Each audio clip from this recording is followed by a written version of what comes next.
Shit.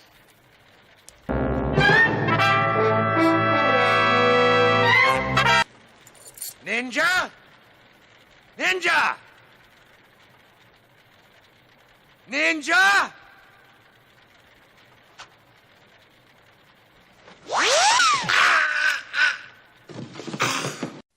It's 11:59 at Radio Free America, and this is Uncle Sam with music and the truth until dawn. Right now, I got a few words for some of our brothers and sisters in the occupied zone. The chair is against the walls. The chair is against the walls. John has a long mustache. John has a long mustache. It's 12 o'clock, Americans, another day closer to victory. And for all of you out there on or behind the lines, this is your song.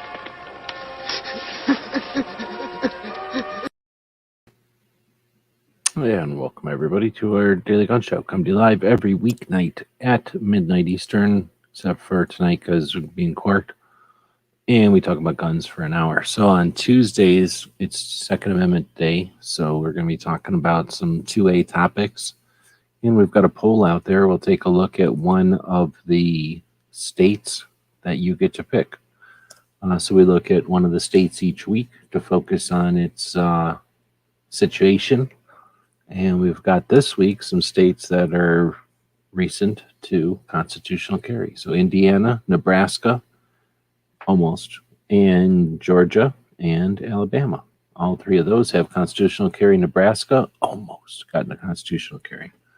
So we're running this while we're being corked. So we'll see if anybody shows up and votes. Otherwise, we'll just pick a state randomly and we'll just go on with the show here. So today being 2A Tuesday, look at the hiccups. I had set something up earlier, I think last week even, focused on Dr. Why do I always call him a doctor? Professor David Yamane. And he's talking about gun research to gun policy.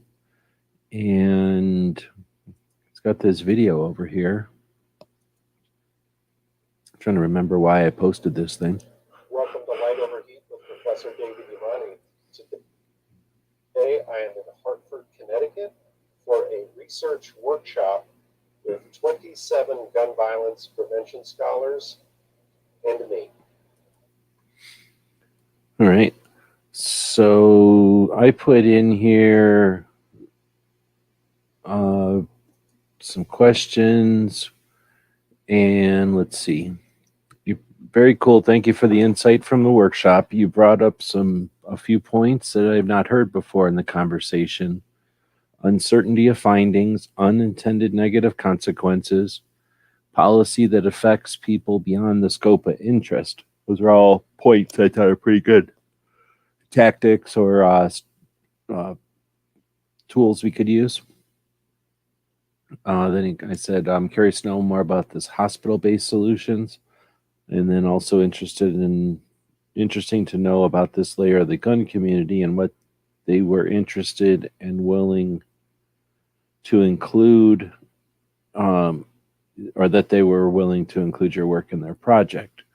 And then he said, it was interesting to see some of the researchers who at the workshop, it must be late, also at the White House for Biden's ghost guns announcement. As far as I know, opposition to ghost guns is not evidence-based, so that crossover from scholar to advocate is common.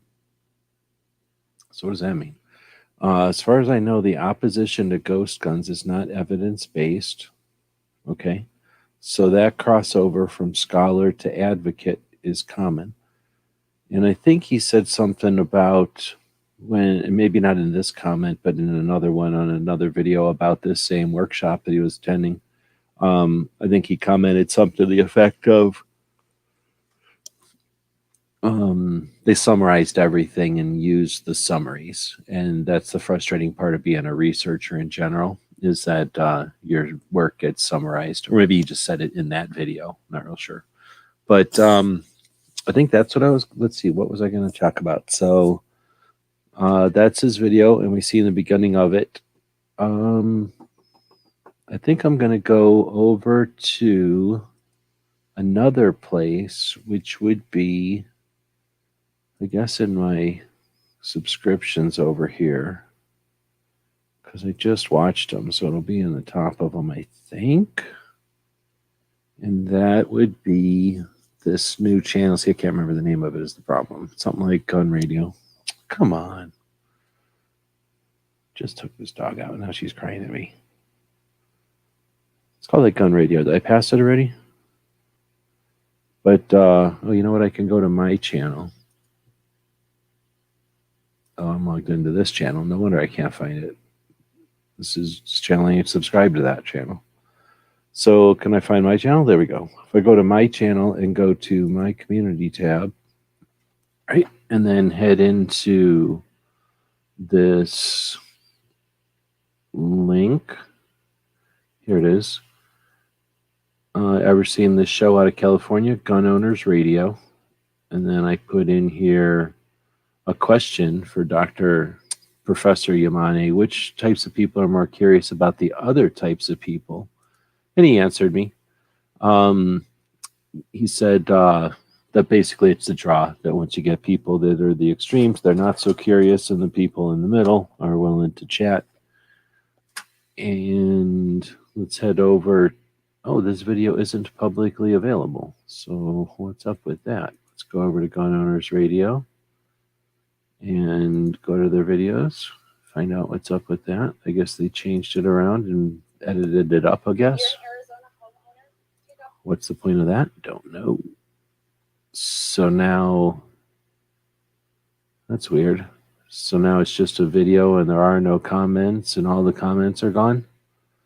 That's weird. They're kind of scrubbing their videos. So I don't know if they're intentionally doing that or not, but if this was Monday, I'd give them the advice that that's stupid as hell. Because now all those comments that people put in there are gone and it's useless. So that's stupid. So anyway, I guess I don't remember what he was actually getting into on that other show, so we'll ignore it. In this video, though, he talks about going to that workshop and having most of the other information be, oh, what did he say? Based on something or focused on something. I think it was focused on this medical or health based. That's the bigger goal of keeping it a health issue, right? The concept of making it a health epidemic so that they can, if you read that last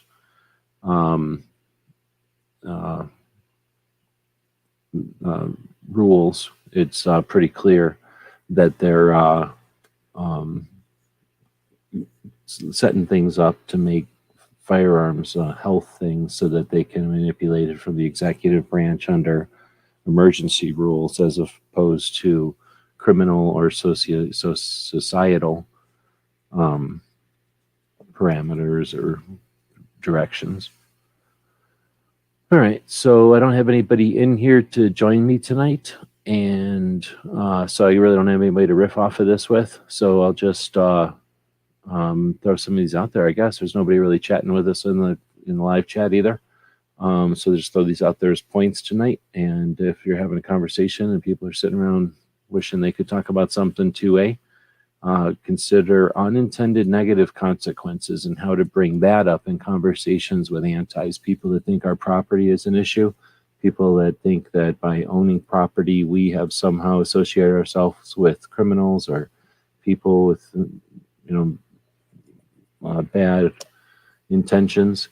And when they suggest to remove our property, they assume it's going to accomplish the goal. And often the argument is, oh, it doesn't accomplish the goal. But let's follow through with them. Another tactic, another tack with, there's Gunmetal Guy. Thanks for chiming in. So I know there's at least one person I know out there. Another tactic or another tack to use, another angle is to say, okay, let's say that your suggestion works and you remove all guns, and that removes this number of thing, this number of violence or whatever. Like if somehow removing one implement removes the violence tendencies or the causes of violence. But if you give them all that and say their delusions are real, then ask them what are the additional unintended negative consequences of their whatever law or position. So in this case, it's not laws, right? This case, it's rules. This way, it's ways to interpret existing laws or ways to change definitions so that different enforcement can take place. It's not quite laws, so it's hard to say, with your with whatever they want in place, whatever their little new tactic of the week is, or whatever their new suggestion of the week on how to solve violence through removal of property, our property. Then ask them what the unintended consequences of that are, and then ask them, because I think suggesting it to somebody, it's easy to say, oh no, I don't believe you, or you're wrong, I've been told you're wrong, or whatever. But if you ask them, that creates that, I think there's a word for that, but reaction where they're going to wonder, like, how would I answer that question, or what is the answer to that question? What are you doing out there? Oh, we got something, either a lizard or a bug. Hold on.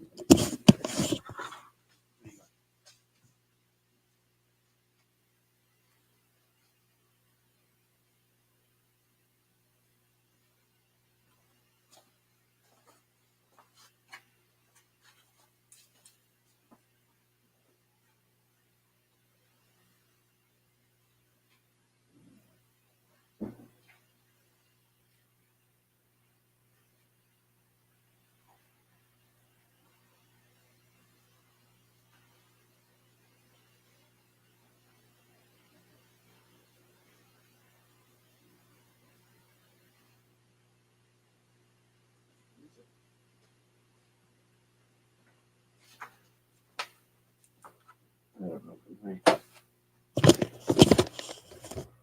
Oh, there's Wheeled out there. Hey, did you get my email? I printed off one of those things. I don't know if that color works for you, but I think it took a couple hours to print. So if that works, let me know. The one material stuff came in, but we got to talk about, like I say, I really can't work with that stuff very well. So instead of trying to experiment with that, if we can figure out a way to just return it, let's do that. I can just maybe give it right back to my place if you can get me a barcode or something. Let's see. So we got the unintended negative consequences, and then what was uncertainty of findings? Dang, I probably should have listened to his video. It was only a couple of minutes. It's only 6 minutes. Let's just go ahead and listen to it. And worst that'll happen is he copyrights me. That's a fifth that I used his video on my video. And inform broader conversations about those. Okay, Wheeled. I'll just print off. What'd you need 4? I'll just print off 3 more of those. No problem. Topics. And so this particular issue that was proposed concerns gun violence prevention, what works and what doesn't. And so there were 27 or so of the leading scholars of gun violence prevention gathered yesterday, and also myself. I was asked to contribute a piece on the evolution of gun culture, sort of to paint a broad backdrop against which to understand these gun violence prevention research efforts. It turns out that I think that what was originally proposed didn't include my chapter, but then the editor of the Annals said, hey, if you're going to do this, you probably ought to have something like my chapter included, and hence my invitation. So I was one of the first presenters yesterday, and I tried to video record my presentation, and if it came out, I'll be sharing that on this channel later. Now, in addition to my paper, there were 8 other papers presented yesterday, and these covered a broad range of topics, including the number and types of private firearms owned, different disciplinary perspectives on gun violence prevention, the effectiveness of hospital-based intervention programs, and different types of policing programs, mental health interventions, and restrictive laws like background checks and extreme risk protection orders. There was so much information presented on that first day that I can't possibly hope to summarize it in a brief video, and I actually need to circle my mind around some of what I heard and the implications of that. But my main broad takeaway from today's session actually took me back to my graduate school days studying educational policy studies in addition to my main focus in sociology. And what I recall from that was when researchers in education policy would get together, there was a lot of nuance and a lot of subtlety and a lot of uncertainty in terms of the findings, the meanings of the findings, and the implications of the findings. But when the research got translated into policy proposals, typically not by the researchers themselves, but by policy advocates, all of that subtlety, nuance, and uncertainty faded away. And I wonder whether that's the same thing that happens in gun policy research, because among the 30 or so of us gathered yesterday, including the presenters and those who were commenters and questioners, there was a lot of recognition of the nuance, a lot of recognition of the uncertainty of the findings, a lot of recognition of the need to better understand the findings, even some recognition of unintended negative consequences of implementing gun policies. And yet, when you hear gun policy advocates talk about these same measures, a lot of that subtlety, a lot of that nuance, a lot of that uncertainty fades away, and you get very strong advocacy for policies that honestly may or may not work. And in certain respects, that may be fine. If you're going to do a hospital-based trauma intervention program, the downsides of that not working are not as serious as the cost of implementing restrictive policies that affect. There's the hospital-based one. I'll rewind that for just a second. Intervention program, the downsides of that not working are not. Here we go. A lot of that subtlety, a lot of that nuance, a lot of that uncertainty fades away, and you get very strong advocacy for policies that honestly may or may not work. And in certain respects, that may be fine. If you're going to do a hospital-based trauma intervention program, the downsides of that not working are not as serious as the cost of implementing restrictive policies that affect people who are beyond the scope of your interest. And so this was a dominant takeaway I had from the first day of the conference. I'm getting ready to head over for the second day of the conference, which is going to be shorter, only 5 papers presented, but also some general takeaways at the end. And I'll be sure to report on that in my next video next week, so stay tuned. Hey, thanks for staying all the way to the end of this video. I've got a little bonus clip for you from my presentation at this gun violence prevention workshop. I'll let you go over there and watch his bonus clip or whatever. And then I don't think he has posted one since then. No, that was his last one. So there you go, hospital-based solutions. So I don't know what exactly that means. So does that mean like, some kind of don't ask, don't tell? If somebody comes in with a gunshot wound, so you don't have to worry about going to jail, we'll get you fixed up. Something like that. If it fails and it doesn't prevent violence, or it doesn't turn out to be a long-term solution or something, or some sort of benefit, then, it hasn't affected gun ownership, right? So I think that's what he means, but I'm not sure. So that was pretty good. So now that I've refreshed it, if anybody's out there that's got any ideas or any thing to throw in from that, we can talk about it. Otherwise, I'm not trying to prove nothing here. We'll I don't really have too much prepared other than to focus on that show. I'm a little distracted because I don't know what my dog thinks she sees out here, but something is either trying to get in the house or she's crazy. But she seems to be either looking for a bug or some kind of lizard, maybe a bird. There was a bird here the other day, and I think she thinks everything now is this phantom bird. Wield is asking, who is Light Overheat? So I think he's in your neck of the woods, actually.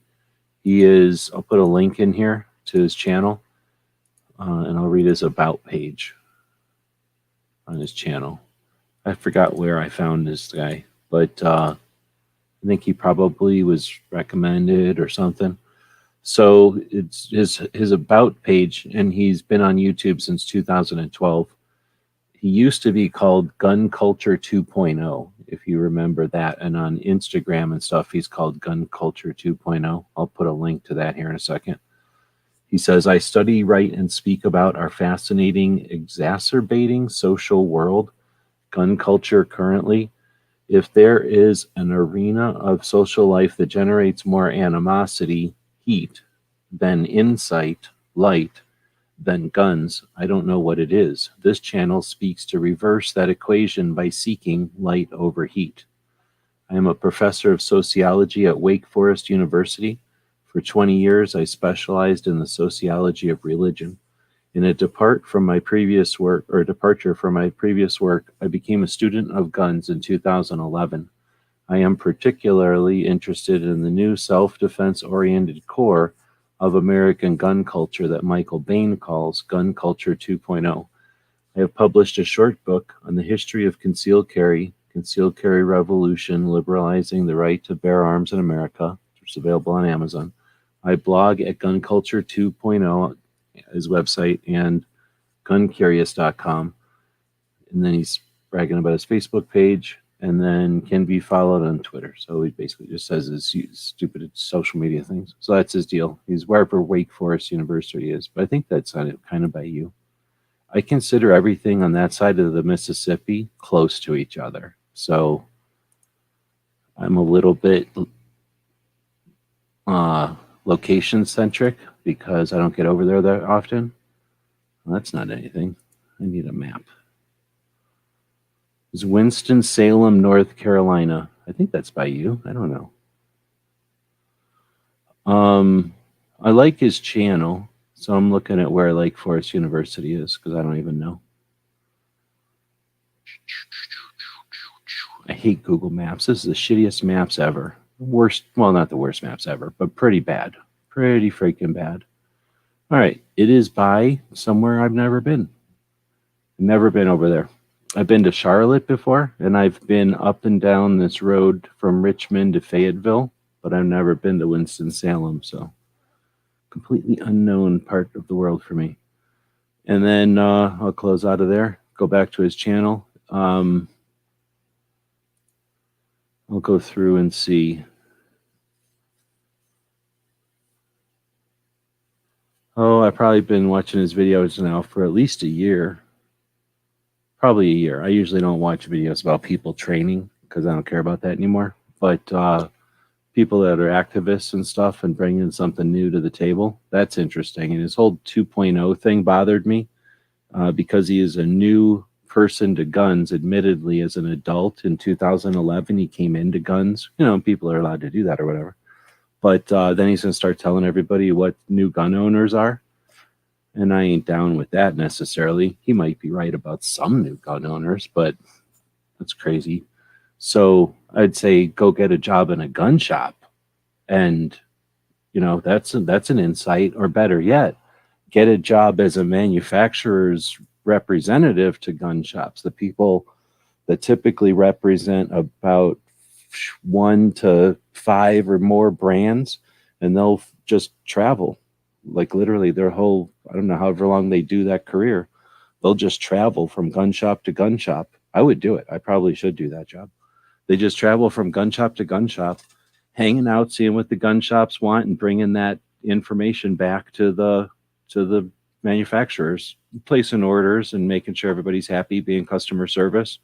But those people, whoever those humans are, they are the ones that really have a finger on the pulse of gun owners and whatnot, or at least what their focus is and what their attitude is. So, I mean, there's definitely a focus on CCW, but that's not the only focus, or self-defense or whatever. All it takes is, you know, if there's 10 gun owners and 3 of them are new, those 7 gun owners, if half of them buy another gun, and how much is it to get a gun owner buy another gun? right? How hard is it to get a gun owner to buy another gun? Seriously. Like, it's so easy. Like, just dare them to do it, or like ask them if they've done it recently, and that'll make them remember that they haven't. Then they'll do it. Gun owners are addicts, and we all know it. So getting, 7 of those gun owners to buy another gun, that's easy. So all these new gun sales, there's new gun owners, but you know what I'm saying? We don't really know how many new gun owners there are. So, and then the motivations in those new gun owners. So what if gun owners decided, I don't want to buy a gun, and I'm certainly not going to carry one. I don't even know if it's legal, but I'm going to buy a commodity that might be illegal tomorrow and become scarce. Like, capitalists know when to buy property.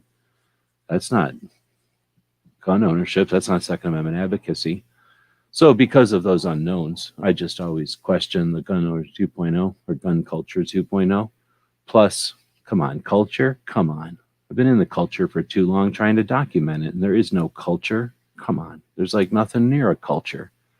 It's a multiculture. I don't know how to explain it because I'm not a scientist, but not a biologist. But come on. How would you describe the gun culture? How many facets are there to the gun culture? It's some sort of a weird spectrum or some sort of a crazy hive or something. Let's see. So anyway, I dig his channel, and he responds to stuff, and I try to watch him when he's on other people's things, and he goes around doing things, and he's also training. So, it's always good to see people train, I guess. Great point on what individuals contribute to the gun community and to like anything that's important, a person needs to know their lane. I don't know what you mean. Great point. You mean him or me? Or I don't know. I've just been riffing over here. Should do that. Would be great. Selling. What? Selling 44. What's all this? You're selling a bunch of ammo, you're saying?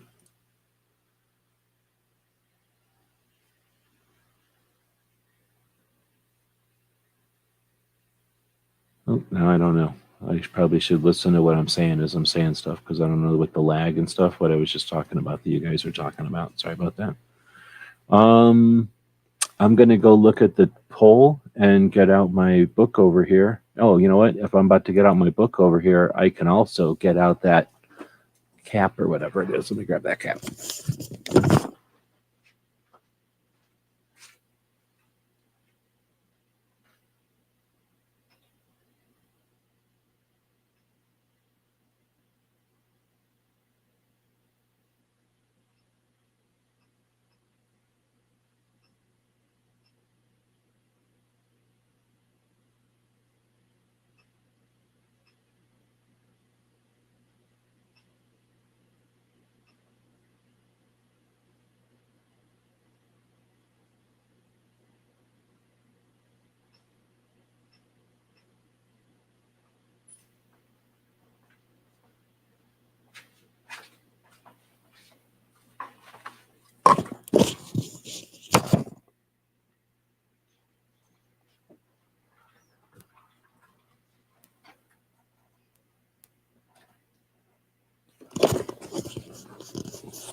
Oh, you mean going gun shop to gun shop? I think what's Wield is saying, going gun shop to gun shop. Then what I'm talking about is not the people that are necessarily selling. I mean, I guess one guy I was thinking of did work for SIG or something, but these guys worked for like Aim Point, and who else would do that? I guess the cans, are they guns? Kind of, but like Surefire. So some of the brands that cared would show up, and they probably didn't go to every gun shop in the world, but they went to the gun shops that focused on law enforcement and military sales. And that shop that I hung out with sold a lot of stuff to guys that had, law enforcement and military sales, I guess. So I'm going to flip over to this thing. There we go. Oh, right? Yeah. So does this look like it's about the right size?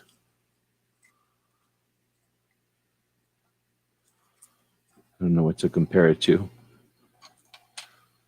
This is what it looks like next to a Sharpie. But this is the same material that a milk jug lid is made out of. So I don't know how much weight or whatever, or what it's necessarily, but it's a print right off of that thing. So if it works, these will fit into an envelope for sure. It'll just be a couple of bucks to send over to you. Anyway, so we've got a poll going, and the poll, I'll end it because it looks like Georgia is wailing on it. So this month, or this week, I should say, we were going to pick, the viewers always pick what state we're going to take a look at. And this week, y'all picked Georgia. We had Indiana, Nebraska, Alabama in there. The states that all had constitutional carry up for grabs this year. Of course, all those states but one got it. Nebraska did not get it. Is it DJ's fault? No, it's not his fault. Come on. So let's go ahead and grab this and put copy. And let's go ahead and add that straight up into the video itself. I'm going to do that while we're sitting here waiting. You can watch me look at this book while I'm putting the results of the poll into the description of the video. A lot of channels that do polls, the poll just goes into the nowhere land.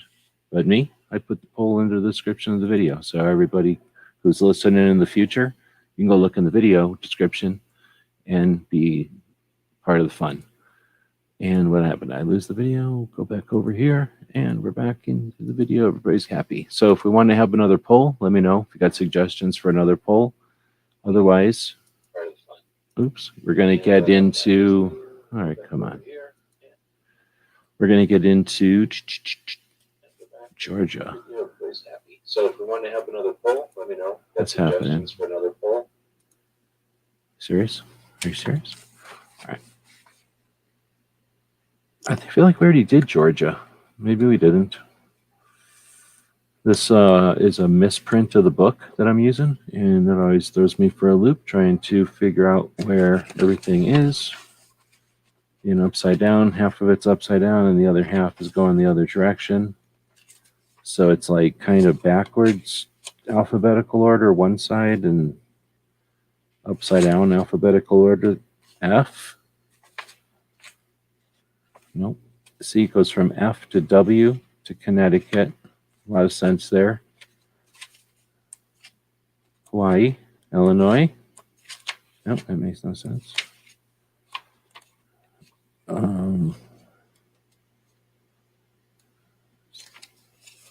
This is really crazy. You know what? You could make a really neat choose your own adventure by just, however I accidentally misprinted this. Oh, there it is. However I accidentally misprinted this, it would be a crazy, like a maze type of book.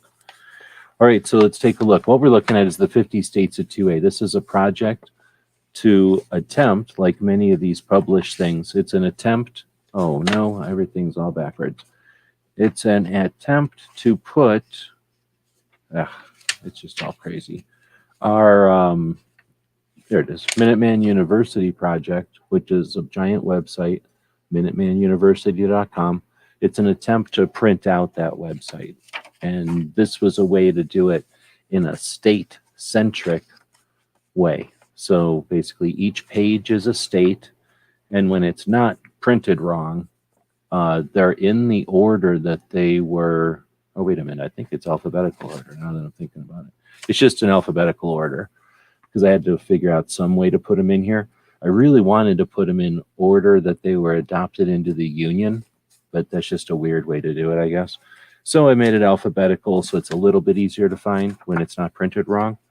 And tonight, because of what view overall popularity, we're going with Georgia, the state of Georgia. Just for curiosity, the state of Nebraska came in second with 28%. Indiana and Alabama came in third with a tie for 14%. So that was with 7 votes tonight. Welcome to everybody that showed up to watch us live. Our goal is to do this live every night. So we have a thing usually scrolling at the bottom of the screen. I guess I didn't have it on, or I clicked it off accidentally. Our patrons make it possible to take the time to do these shows. This daily gun show is something like 1,280 something episodes in. We took some time off there. We're getting it back running again, so we're definitely interested in some feedback. People that are awake this time of the evening, it's a participatory show, so you're encouraged to use the comments to be part of the show. And if you're listening in the future as a recording, wherever it happens to be, then we encourage you to use the comments there to be part of the show. So on Tuesdays, again, we talk about 2A, and one of the features of the Tuesday show is to feature one of our states. We're looking at Georgia. It's in our 50 States of 2A book. And let's start off with when it was adopted into the Union. It was the 4th state. Did you know that? I didn't know that. January 12th, 1788. Is that a misprint or is that for real? I had no idea that Georgia was the 4th state. I'm assuming that's correct. And Georgia, the right of the people to keep and bear arms shall not be infringed, but the General Assembly shall have the power to prescribe the manner in which arms may be borne. That's Article 1, Section 1, Paragraph 8 of the Georgia probably Constitution. So at the top of each of these pages, what we've done is add what order they came into the Union and what date that was. And all but 9, I think, all but 9 states have a state constitution. Well, I think they all have a state constitution. All but 9 of the states have a state Second Amendment. And that was Georgia's version of their Second Amendment, their right to the individual right to bear arms, or their protection of the individual right to bear arms. So at the top of each of these pages, we take a look at some of the consistent things with each of the states, some of their characteristics, I guess, as far as 2A. So open carry is legal in Georgia with a permit. And concealed carry since 1989, it's been shall issue. So that's actually been a long time. 1989, it's been shall issue. And there are approximately 1,979,000 permits issued in 2017. So definitely a state that it participates in their concealed carry. We'll talk about it here in a second, but there's a place called Georgia Carry that recently changed their name to 2AGA. And I think that's one of the reasons that they've been so successful and it's been such a popular option in Georgia. Let's see. So that's been since 1989. Now, constitutional carry says NA. What? Because I wrote this thing in like 2020. So this thing's already 2 years old. I wish I had time to rewrite it. Trust me, this would be awesome. So Patreons, thank you. If I had double the Patreons, I'd probably be doing this kind of stuff full time. Let's see. But constitutional carry now is, what state are they? I forget. Let's go take a quick look over at Minuteman. Constitutional carry. I'm in the middle of a project over there, but that's cool. Georgia was state number 22. So here's how it went down. Georgia had SB 319 this year.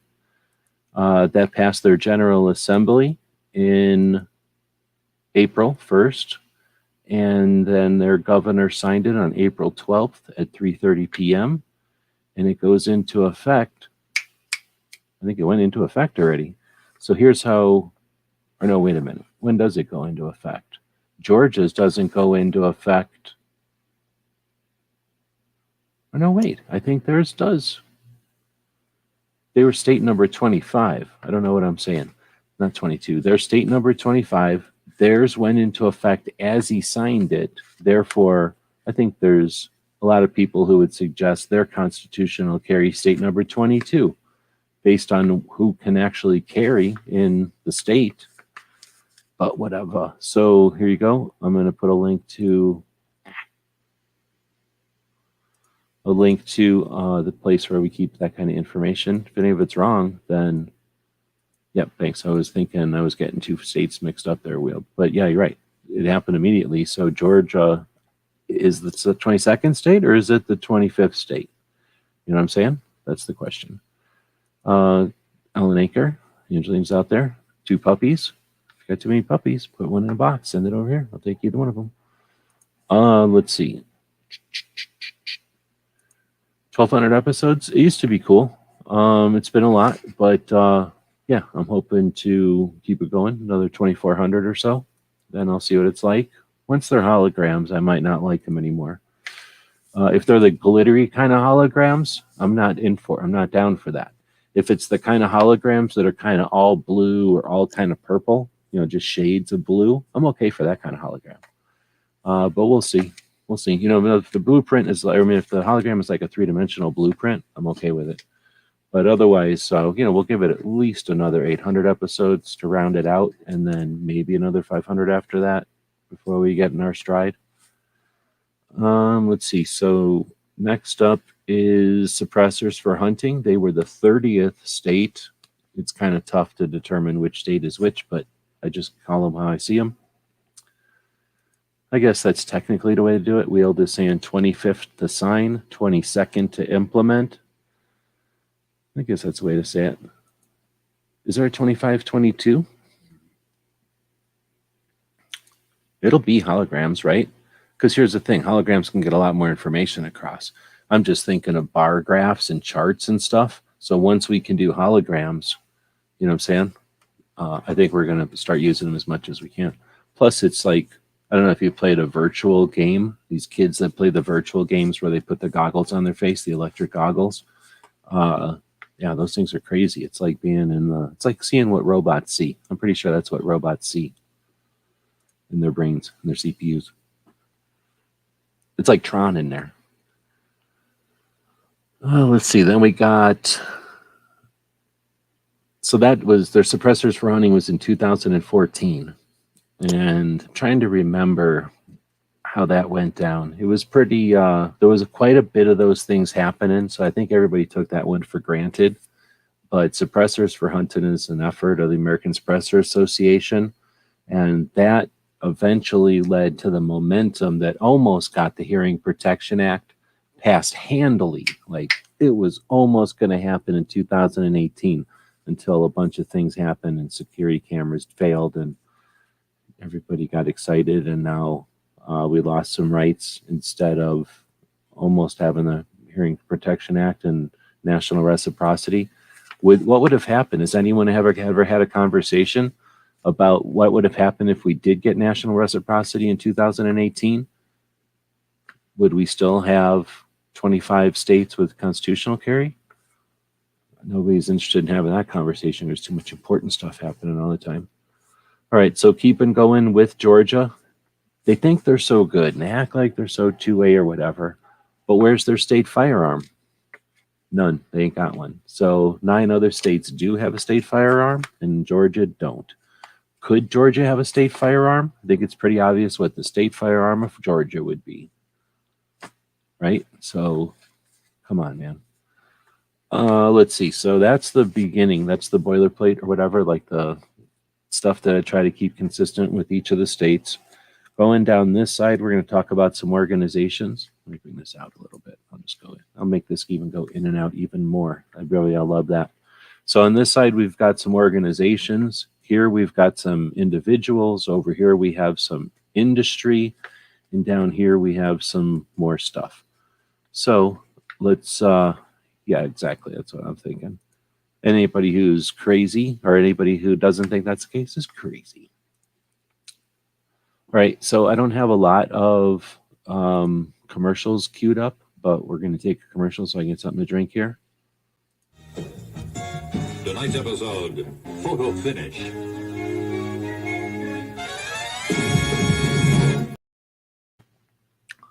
Actually, that works pretty good. I'm going to just do that. All right, so we'll go into this stuff. Georgia is a state where when I rewrite this book, it'll be an 8.5 by 11 because state. Georgia has got a lot of stuff going on. Georgia is definitely ranked top 10, if not top 5 for gun states in the United States. Why is this thing shaking so much? Oh, I'm probably shaking the table. Duh. Okay, now I think I figured out why it's shaking so much. Sorry. So we've got the United States Marksmanship Unit. These are chronologically going down. Started in 1956 at Fort Benning. You've got the Military Marksmanship Association, which was established in 1994, also at Fort Benning. Got the Great American Defensive Pistol Association. So I think that's different than IDPA. It's a Great American. Defensive Pistol Association instead of international, right? Started in 2005, calling those sports because, right, shooting sports. Georgia Carry, as I mentioned, they've recently, maybe this year, definitely last year, or this year for sure, but maybe even last year, changed their name to 2aga.org. And I think they're worth putting the link in here from the Instagram. Actually, I'll just go to their main website, 2aga.org. Nope. .com. Nope. So I'll quit trying to type that in there. And I'll go to the Instagram and go to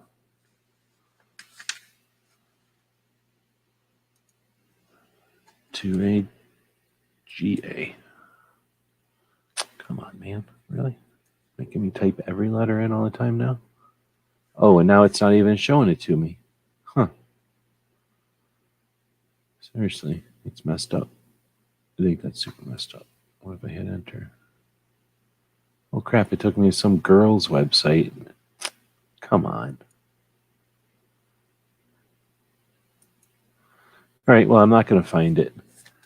I was on the Army M60 competition for 3 years. Nice. I only ever got to shoot the M60 in basic or whatever. But they were getting rid of the M60 back in my day, so it was transition into the saw or whatever. We only got to see a saw. I never got to shoot a saw in basic. Okay, so then we've got American Suppressor Association in Georgia since 2011. You've got the National African American Gun Association, created in 2015. You've got Blade Show. So this now we're getting into some events, I guess. Blade Show started in 1982. Started in Ohio, but it moved to Atlanta in 1993, and it's been going on in Atlanta since 93. GSSF, or Glock, right? It was in Georgia, so they started the GSSF, the Glock Shooting Sports Foundation, in 1991. And, I mean, that's got to be, I mean, I haven't met too many, I don't think I've met anybody that doesn't agree that the Glock Shooting Sports, the GSSF match, the Glock Shooting Sports Foundation matches are literally the best thing you can start off with. Aside from being a little kid and starting off in like Scouts or 4-H or something like that, as an adult, getting into a GSSF match is the way to go. It's inexpensive, it's fast, it's easy to deal with, it's competitive but not like crazy. There are some competitive people there, so you'll get a taste of that, but not in a weird way. It's like the Planet Fitness of competition shooting. It's inexpensive and it's super fun. And you can win all kinds of guns and stuff. It's literally Planet Fitness of shooting sports.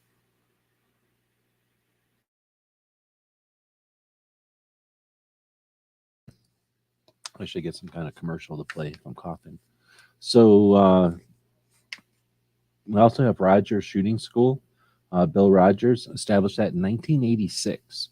And you get a lot of hype about some of the name brand stuff, and not a lot of hype about the people that were core to the industry and community. So Rogers Shooting School, 1986, I think that says a lot because of the time frame. Think about it, a shooting school from that long ago.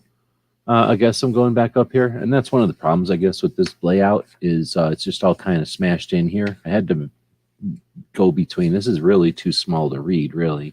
But otherwise, I have too much stuff because Georgia has too much going on. There was just no other way to fit this all on the page. So it's kind of all over the place. But going up here and going chronologically down, Georgia has some crazy, amazing firearms history. And I'm sure this isn't all of it because I don't even know, like, Civil War era, stuff like that. There's probably a ton of it. So as far as I'm able to have time to allocate to research, we got MAC, which is definitely one of the coolest companies, Military Arms Corporation in Atlanta from 70 to 73. And that's the MAC 10, MAC 11, a bunch of other cool stuff. You got Montrose Auctions since 1977. That's a gun auction since 1977 there. Glock have been there since 1986. Changed the world. Advanced Armament was started in Lawrenceville and then moved to Alabama in 2015. I think they got bought, right, by Remington or something.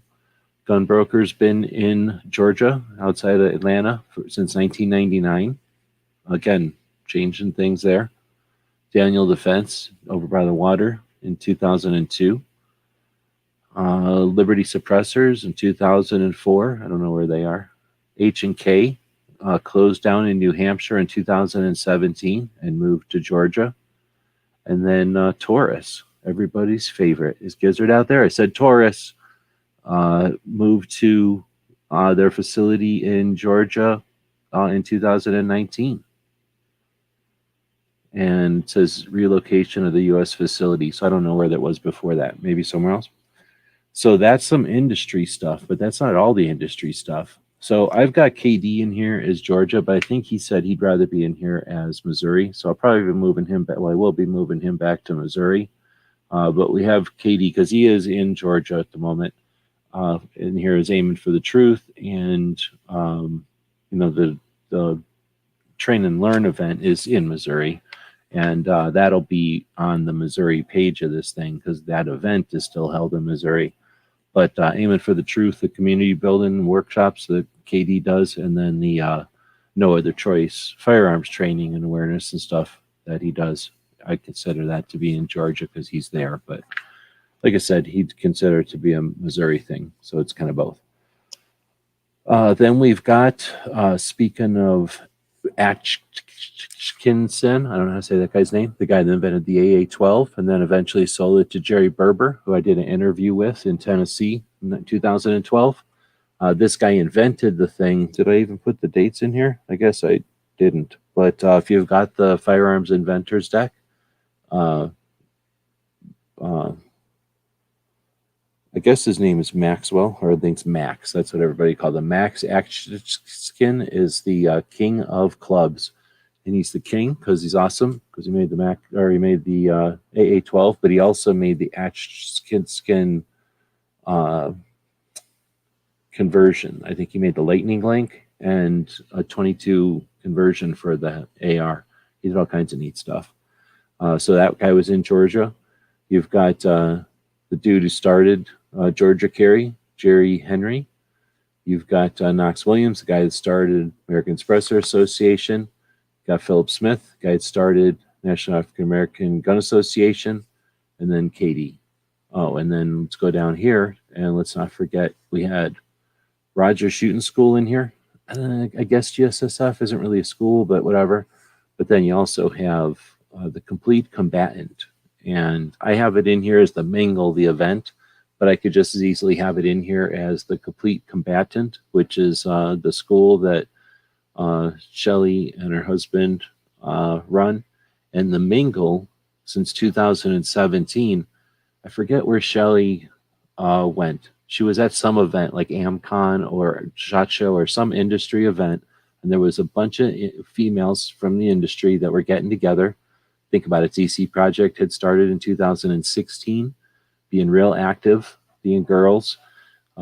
Chicago Guns Matter had happened earlier in 2017, which was Rhonda Ezel, who had already gone to the Supreme Court twice and won, and then built a website and a community about how she was able to do that.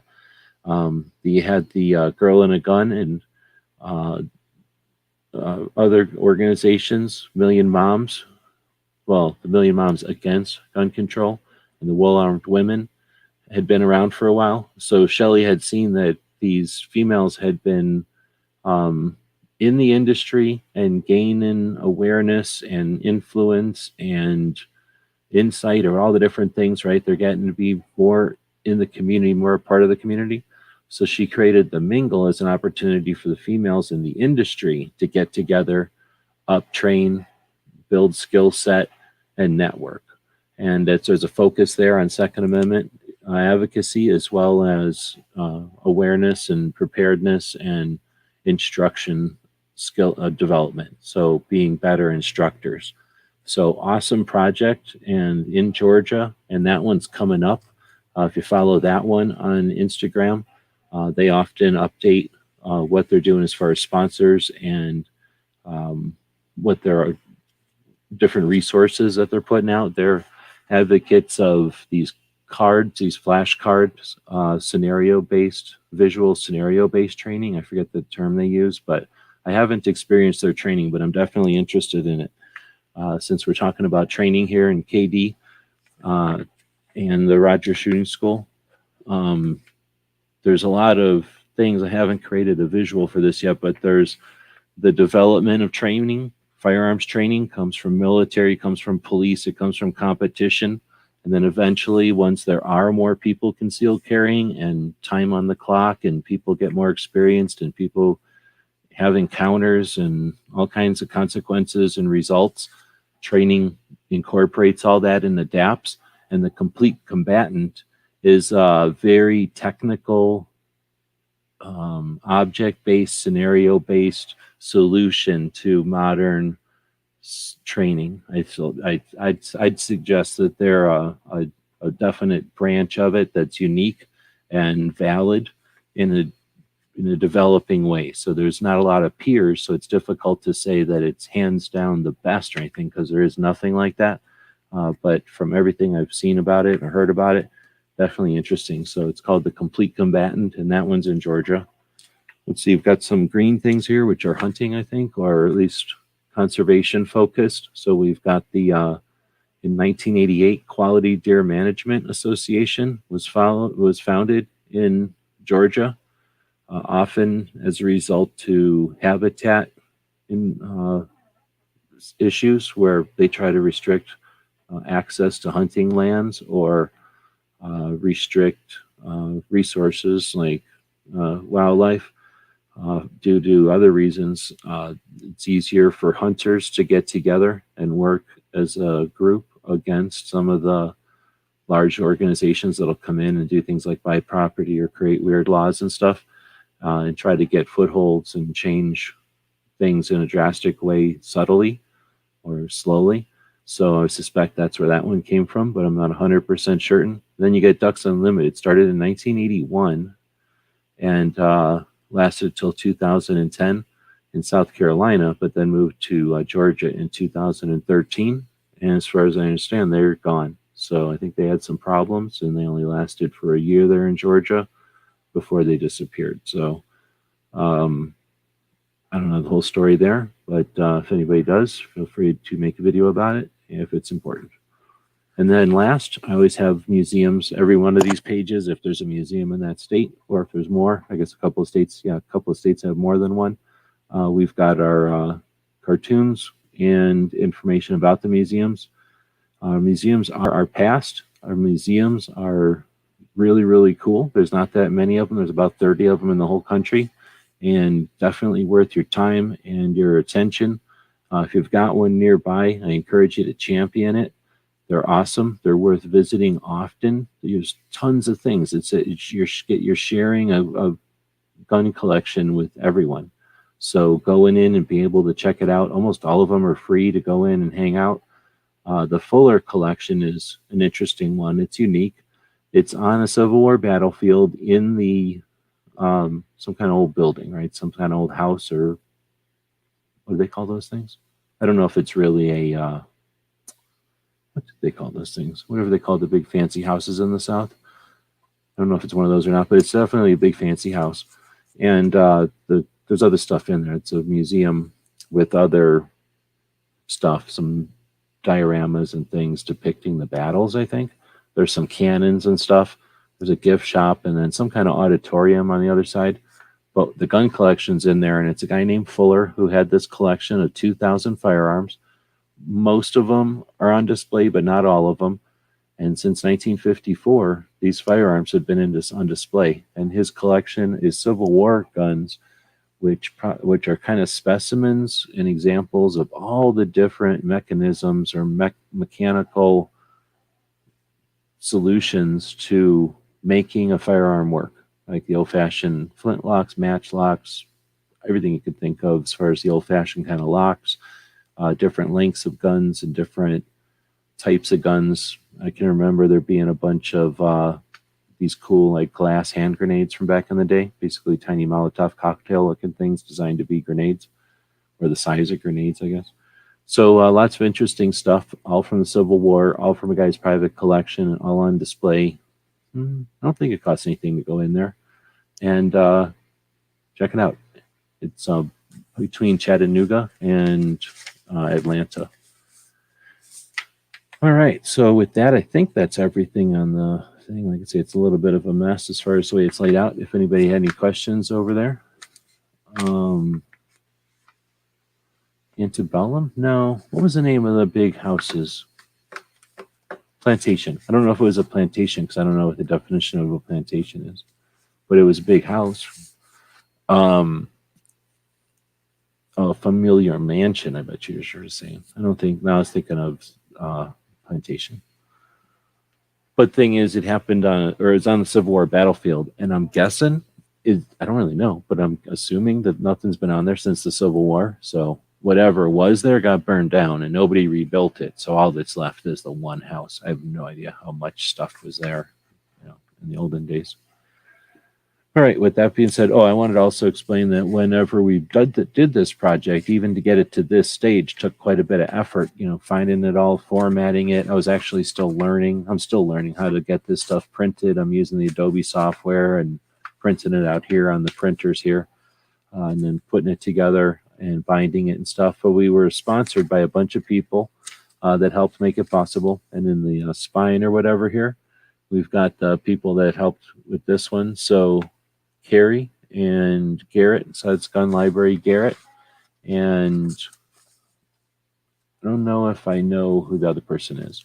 So thanks to those people, though, there is a chart on one of the pages. I can't find it easily, even if I didn't know.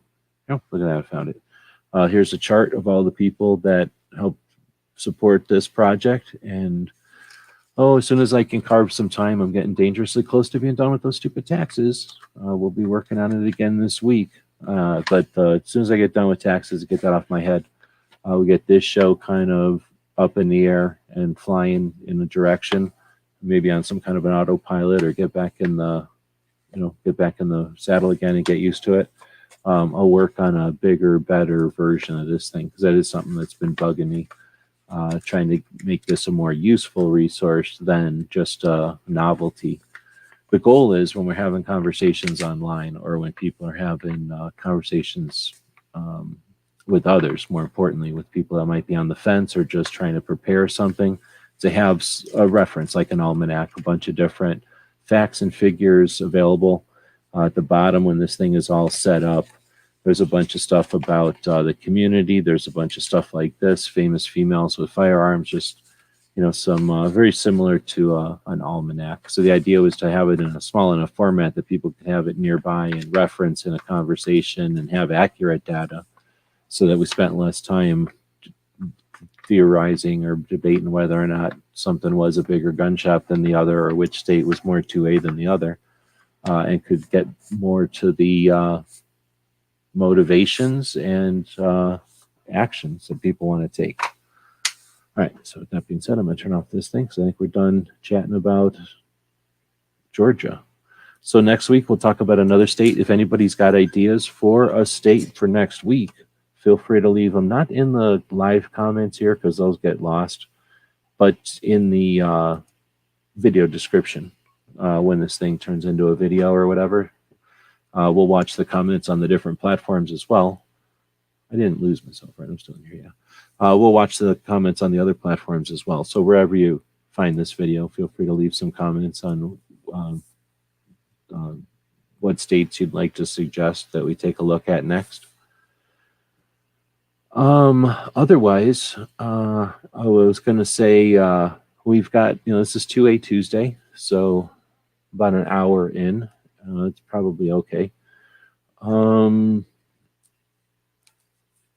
Not everything was burned. Well, I mean, at that particular building, there's no wooden buildings around it. I've been to a lot of battlefields, and some of them, I don't know if they're recreations because I can't remember, but I know a lot of them, the wooden buildings are still there, or sometimes some of the wooden buildings are there. I know that there was wooden buildings, and sometimes they've kept them around. That place had a lack of wooden buildings. It was sort of a stone building in the middle of a big field. So I'm guessing that there's probably a lot more stuff going on, but they burned it all down, because it was wood. And then because it was a battlefield that they kept sacred or whatever, I think they've just left it as a park. But I have no idea. I'm just guessing. I have no idea. I don't know if the Civil War history was something that people said, this is where a battle happened, let's never touch it again. Or if it was only years later that somebody decided, hey, let's push these people out of here and make this a park or something. Like, I don't know. Or maybe somebody said, hey, I just figured out my farm is really a battlefield, so I'm giving it to the state. Maybe it's all of those. I have no idea. But we got other things going on. So I'm just going to end this one with a little bit of a rant. And anybody that wants to stick around, feel free. But it's my show, so I get to talk about it. We've got some stuff going on as far as urgent things that need to be addressed. Vigilance how's it go? Liberty requires eternal vigilance. And that eternal part sucks because it happens all the time. And, liberty's pretty fun. I think we all cherish that for the most part. And that vigilance part is the rub because it's eternal. And it happens at the times when you're sick of it or whatever. I think in my experience now over the years, and then watching the people come and go, as I usually lament about, as I see another group, and I've mentioned this before, some of y'all have to have heard this more than once already, watch who comes and goes. So it's about to get stressful here, and there's a whole bunch of stuff that's about to, people start to look around when it's stressful, and they start to evaluate, and then a bunch of people ditch out. And I'm not talking about just content creators, I'm just talking about people in general. People get stressed, they ditch out. I don't know what the reasons are, and it's not something that there's exit interviews, so I don't think there are any ways to know that. But is it prevention to that, or just to call the shots or whatever? It doesn't have to be that way. I think that's the perpetual or whatever. That's the event. That's the eventuality if nothing else is done. But I've noticed that most people's heads are spinning. Most people at all levels of 2A activism and 2A interest and 2A, any kind of register at all in the 2A meter, people's heads are spinning, right? A lot of stuff going on. And I've mentioned that, I've said it in the past, I think that's used as a mechanism against us, but it's not as though anybody's intentionally not paying attention or intentionally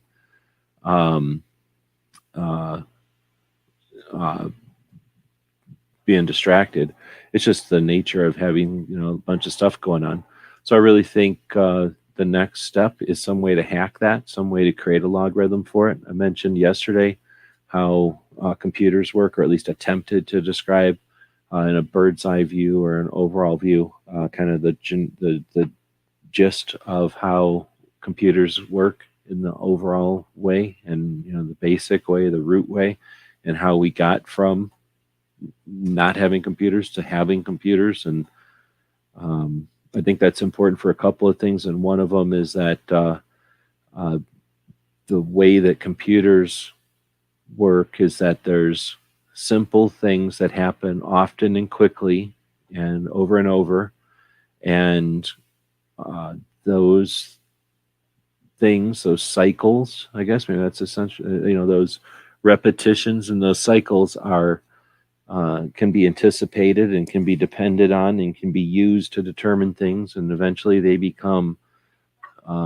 pulses and seconds and moments, and they become a whole bunch of and or if statements, and all that logic ends up having some intelligence, so to speak, or some things that you can do that indicate behavior, or that you can depend on to do things, and those become the software programs and the way that we use the computers.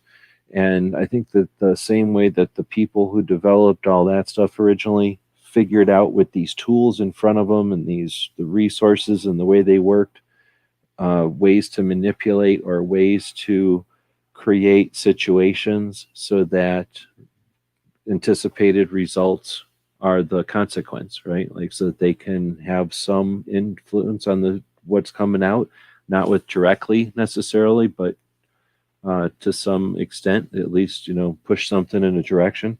And I think that's the a potential that we haven't had in the past, and a potential that we have going forward. So I'd like to just throw that out there. I don't know the answer to it, but I think that well, I've said it before. I think it has something to do with potentially some kind of at some level, one of the national level organizations or a congressperson, perhaps a senator or something, somebody who wants to make a name for themselves, someone who really cares, is going to suggest something, become that leader, someone who can point, and then people listen. And once a couple of people start to act with some sort of direction, others will follow. There'll be positive consequences, and we'll see that this was all a bunch of, what's the word, like Wizard of Oz, people behind the curtain type of thing, because we've got a really interesting situation here within 2022 with president, what do they call that, like administration, that has a bunch of different policies that aren't going well for them. Don't even have to list them all here, but they're many major policy issues that aren't going their way, not going their way because they're political adversaries are laughing at them or challenging their motivations or their tactics, right? Their abilities, and failing because their own side is either telling them that they did it wrong, like they did the wrong choice, or that they didn't do enough, or they did too much, right? So they're getting criticism from all sides. So to suggest that they're simply bad or inept, right, or not able is here nor there, because that's not even taking full awareness of the situation. What we've got is a time that we've never had in the history of time, where those who would be against us are typically, they can be one issue, but if they're not one issue, they have other issues that are going to distract them. It's not a perfect storm for the other side, the anti-gun owners' rights folks, the people that think by taking away an individual piece of property from us, that somehow violent people will stop being violent and choose to decide not to be violent because one implement has been taken away from law-abiding citizens. So we know that that's just one of the things they got to worry about, and they're not doing what they could have done. They are getting flack from their own side for not having done enough, and at the same time getting flack from their own side for like basically just doing it left-handed instead of right-handed. Like, not so much that you didn't do enough or too little, but you're just doing it wrong. You're using the wrong tactics. So they don't get a unified pat on the back from their own side.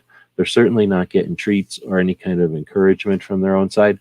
The ATF, if you read the documents, are definitely trying to be as impartial as possible, and not just trying to be, but we're basically impartial in their whole document. You could tell that to some extent you could have read that thing that they're being pushed around to even do this. On the other hand, I'm not trying to give them a out either, right? So I'm just saying there's not anywhere near a situation where we are the only people that are the whole country's focused on how bad gun owners are. The whole country isn't focused on firearms and health or crime or anything else. I suspect if the other side is doing anything, it's to attempt to get some kind of good view from their side, or to desperately grab whatever they can while just there's a tornado going, there's just chaos everywhere. Either way, we've got all kinds of opportunity. It'd be a shame if we default to the observation and discussion, which is easy to do, especially when we're not talking about anything consequential. But at times when the opportunity to act is at hand, it's better to focus on action and evaluating and acting. So anybody that's got interests or got any suggestions on anything like that, feel free. We'll be focusing probably not on the Tuesday show because we'll be trying to get a focus on the situations. But on the other shows on Friday, probably we'll talk about some of the stuff that's happening. We know there's some kind of we're debating whether or not it's a rally. I guess we'll get some clarification if it's a rally or a get together for one organization in DC in September. Forget now, September, I think. There must be some more 2A rallies coming up as we see a reduction in restrictions on gatherings and people being enthusiastic about gatherings more and more. I'm sure we'll see more, and we'll be reporting on those, but also a little bit of in looking back at past rallies so that we can remember and learn from what's already been done. So often the tendency from everybody is to focus on what's next. The internet has become a stream that everyone sits at the side of and watches what's coming. Very few people realize that that stream is water and it's navigatable. You can get on that stream and go back and forth. So many folks are content to log on, come up to the stream and watch the steady supply, the parade of stuff coming by. And that's definitely a legitimate way to use the internet. It's very efficient and it's very comfortable because you don't have to go anywhere or do nothing. You decide where you're going to scoot up to the internet and how long you're going to stay there. You even decide what parade you're going to look at and whose floats you want to see in that parade. Problem is when we sit down and choose, what we're not getting is impartial. We're not getting full picture, and we're not getting an overall idea of what's really going on. If we go back to earlier in the show, that person who goes out to every gun shop or as many gun shops as possible to try to get intel for the organizations that are, or the manufacturers that are selling, those people are going to have that big view. The people that log on and find out if the revolver they bought is the right choice, make sure that it is the right choice, that I buy from the right company, then they're probably not getting challenged on anything, even their purchasing habits, but certainly not, whether or not we should be worried about if because the new rules didn't restrict 3D printing, if that matters to me or bump stocks or whatever. So again, we can wait for the organizations to do something, but the organizations have proven that their focus and their strengths are on legislation and poking things into the Supreme Court, which requires a law to be infringed, and it requires somebody challenging that law, and it requires enough people to do that process so that they get enough potential cases to choose from, and then they get to gather all their resources together. That means lawyers and money, and then had to set everything up and hope that nothing changes in that time and that no one gets discovered to be not a perfect candidate or whatever, whatever defendant. And there's a lot of ifs, and it takes a lot of time. And during that time, we talked about it earlier in the show. What are the unintended or whatever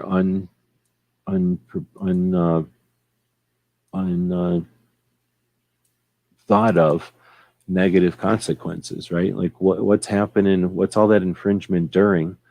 I don't think that's our only option. I think that we have organizations that are good at getting the word out. We have people that are chomping at the bit to be better than they were in 2013. In 2013, everyone resisted infringement with reflex. No one person stood up and said, let's do this or that. Every once in a while, you'd see something happen and everyone would cheer that on. And maybe that would inspire somebody else. I can't say that I watched everything that was happening and saw everything in some kind of timeline, but for the most part, there definitely was no national call to action or like united front. Instead, a bunch of people just resisted, reacted, called people, made things, known when they went to gun shops or whatever. It happened. And sometimes reenacting that or recreating it is difficult, but you got to attempt that, or it's a time to attempt that for sure. I'm definitely going to continue to harp on this. Never know who's listening, and who might get inspired or challenged to take the challenge or whatever, the ball and run with this. But yeah, I think that we've got a time now we can challenge. We've got 50 states with constitutional carry. We've got the what was the other thing? Sanctuary counties and sanctuary states. We've had a couple of states say we're going to do the equivalent of the Montana law, where your NFA doesn't apply here. We've got states with hunting with suppressors. We've got many things going our way that way. The only things that we even have going the other way are with 3D printing, and the things with 3D printing that they've complained about, have been in precedent forever. So difficult for them to really suggest any of that. I think, as Professor said it earlier, Neil, none of those things are in evident, quantifiable evidence, whatever he said. Like, none of that stuff is measurable. It's just all theoretical fears that they have. So yeah, this is, I think, the time to of many of the times we've had, this would be the time to see folks get motivated, get focused, and looking forward to what that is. If it's I don't think it'll be, but if it's an organization, or if an organization facilitates something with a politician, or if it just becomes something like the industry gets together and has some fun doing it. Nothing says this has to be homework. In fact, the best time mowing the lawn is when you have some fun and the ride-on lawnmower. So if we can have fun challenging these infringements and make a game of it, imagine if something like a scratch-off thing provided by the industry, or some sort of a postal match where everybody went to the range and did something with something, or in some way that everybody could participate, and we come up with 6 or 8 different ways to have fun while challenging this. Then we show the political strategists that, hey, we're not only invincible, but we're going to have fun when you challenge us. So they're going to move on. Their goal isn't to save lives, or else they'd be worried about the 2 out of every 3 deaths being suicide, and they'd realize that by going into someone who's stressed out and taking their firearm away, you're not solving anything. You're not doing anything except changing the statistic from a suicide by firearm to a suicide by something else. So they're not interested in saving lives. They're interested in keeping the information difficult to decipher. So again, an information campaign, stuff like the DC Project is doing right now, putting a lot of effort into updating their message and their production to make it catchy and appealing, and just the perfect time in 2022. It's on point. So as that goes around and they start to get some feedback, and that feedback will be useful because the same people that helped them create that content are going to have awareness and ability to create or to gain insight from the feedback from it. They'll be able to tweak that, and that's awesome. We've got some real resources here that we've never had before. Unfortunately, I don't think they have the ambition or the awareness to know that they just took over the NRA, and they probably are leading the way. Everybody else is asleep, thinking about how to do what they used to do again. And DC Project is, like I say, just not even realizing how far they're going.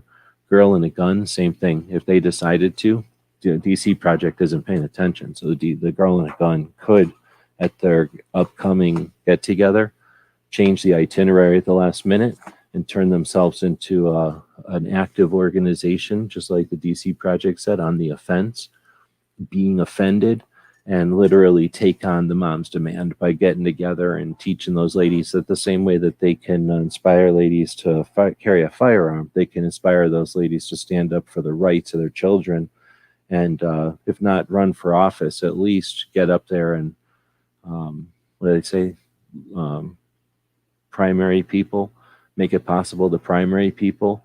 The distribution system that we've got between gun shops, shooting ranges, the competition shooters, and those ladies that mix it all together, the ladies of the Girl and a Gun, the ladies of Armed Women of America, and I guess the DC Project ladies, probably, woven all together, some kind of a crazy braid right there, because half those ladies are, in more than one of those organizations. That infrastructure is massive. They're like the the root system, or the root system of something that doesn't even realize it's about to flower and bloom here. So I don't want to make it all doom and gloom at all, and I don't want to say it's a no-brainer, but we've got the best situation we've ever had in 2A, period. And hopefully something will trigger that. Hopefully some catalyst will show them that, hey, don't wait around, because you guys already won, or you ladies already won it. And the organization's best thing they could do is take those giant piles of money and be embarrassed of the $12 to $16 million each of them are making. At least Gun Owners for America, Second Amendment Foundation, and NAGR, they're all making $12 to $16 million a year. And until recently, none of them are doing anything. Gun Owners for America doesn't do any kind of national level event like Gun Rights Policy Conference that costs millions of dollars. So any of them could fund the DC Project. Any of them could fund a good portion of the Girl and the Gun. Any of them, literally, even FPC could put some kind of pressure on the industry to facilitate those ladies taking the year off to just do advocacy, and we could have no NFA. I think those ladies taking the time off to just do advocacy, and I'm not talking about just the DC Project, but the ladies of Girl and a Gun, if those ladies could just take time off to do advocacy, what is the ripple of that?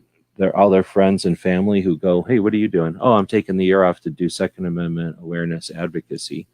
They'd go, what? And then they would take the time to talk to them, because that's what their job would be.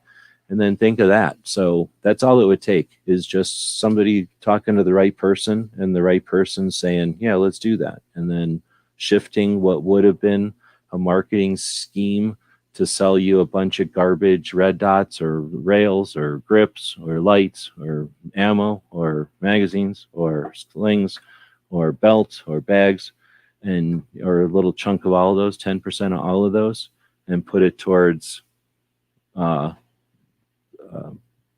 goal like that.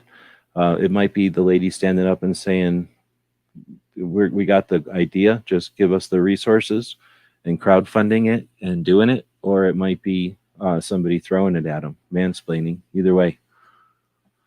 All right, I'm ranting and I'm kind of done. So with that, we'll end it. If you want to go to shows that are easier and provide less challenge, then feel free. If you're interested in these kind of shows, give me some feedback. This can end as easily as it can keep going. And I'd much rather be focusing on things that people are interested in, right? With that, this was Tuesday. Tomorrow is the tactical quiz. There's a bunch of, what do you call these things? Prizes over there. So if we go over to tactical quiz, how do you even find that? You type in tactical, the word, and then quiz, the other word, into the internet, and it'll take you right there, because that's how I roll. And then when you get in there, there's a new button over here called tactical prizes. What? Yeah, so we got a lot more prizes this week. You got books, you got hats, you got knives, you got patches, you got 3D prints, and you got Gun Show Loophole Tour stuff that I haven't even mentioned in the video. What do you mean video? Yeah, let's take a second to jump over to the other channel, the big channel, and take a look at this. Oh, shit, it's 9 minutes long? No, I guess we won't look at the whole thing. So there's a video over in the other channel. If you want to take a look at it, it will have all the... I should have put this up on the Patreon today. I wasn't thinking. All right, so I went live and dug into a bunch of stuff that will now be in the prize packages over at Tactical Quiz. And let's take a look. We've got a bunch of different patches. We've got a bunch of different hats. We also have some knives. So there's this kind of an emergency knife from Benchmade. There's this little sword-looking, katana-looking Tonto blade knife from somebody on Instagram. There's a couple of other inexpensive knives in there in case you want to play like a giveaway or knife tab in a tackle box or in the glove box or something. I've got a bunch of pens in case somebody likes to write things. Got a whole bunch of 3D printed stuff in various sizes and colors. If you're interested in the whole gun channels, voodoo dolls. Then we've got hats. Some of those hats are from SHOT Show. Some of them are older than that. Most of them have fuzz on them from that little dog. Then we got some books. Barbecue sent me this joke book about 9mm. Thinks it's so good, so I'm getting rid of it. Then we've got Soldier of Fortune from 1983. It's kind of neat. And what's the other book? Oh, Black Man with a Gun Reloaded, Reverend Ken Blanchard's book, his second book. And I bought that one, I think last year, 2 years ago, and off of him directly instead of off Amazon or something, and he signed it for us. So I got a couple of them, and that one is also signed. So we got a couple of books for people that are book nerds. We got a couple of knives and things for people looking for the EDC fix. We got some patches, lots of patches. I did not post a separate video of the patches. Dang it. I posted some pictures of the patches, however. So you'll, depending on how you win tomorrow and how it goes down, who all plays, there's a lot more tactical prizes going out on the tactical quiz. Tactical quiz, what's that all about? So we have these quizzes over here. And if I quit looking at the prizes, we'll see. We got a whole bunch of them for tomorrow I've been working on. One on another one on Second Amendment organizations. So like a type 2, we had one of those earlier on in the series. We've got a new one, backup gear challenge, an EDC challenge. So that's an EDC, everyday carry tactical quiz. The modern gun trivia from last week that nobody picked. We've got who invented this gun, another firearms inventor quiz. And then shooting range knowledge, another more of like a how-to shooting range type of quiz. And then spinning off of last week's gun movies of 1984, this one is gun movies of 1986. So I don't know how many movies people remember from 1986, but I remember a bunch of them now because I just put that quiz together. So that is, did you see this right? 6 different quizzes. We only play 3 of them. So hopefully that's a little more fun. So now it's not like, oh, let me show up and only get to choose 3 out of 4. There's only, few options. Now there's some real options, and it'll be the second quiz is usually picked by the audience, the people that show up live. And then the third quiz is picked by the winner of the first quiz or something. I don't know. We'll have some kind of way to have some fun with it. And then, like I say, we've added prizes, or at least more prizes to the mix. So if you're listening to this sometime before tomorrow, then if you're a Patreon, jump in. The link will be in the Patreon thing before the show. It'll also be out there for YouTube channel members as a thank you for supporting what we're doing, so subscribing to our projects. And we will, it's open to whoever jumps in. So as many people show up, we'll have that many players. And we'll dig into 3 tactical quizzes.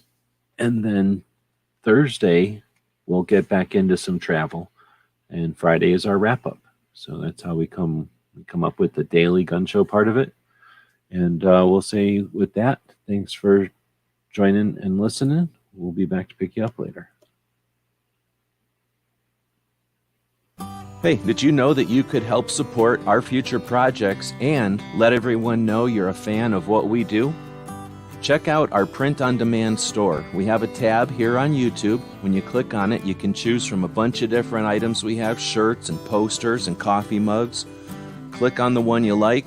When you find the design you want to put on it, choose a color and a size if it's appropriate. And when you purchase these items, a portion goes to help fund our future projects. We really do appreciate your support.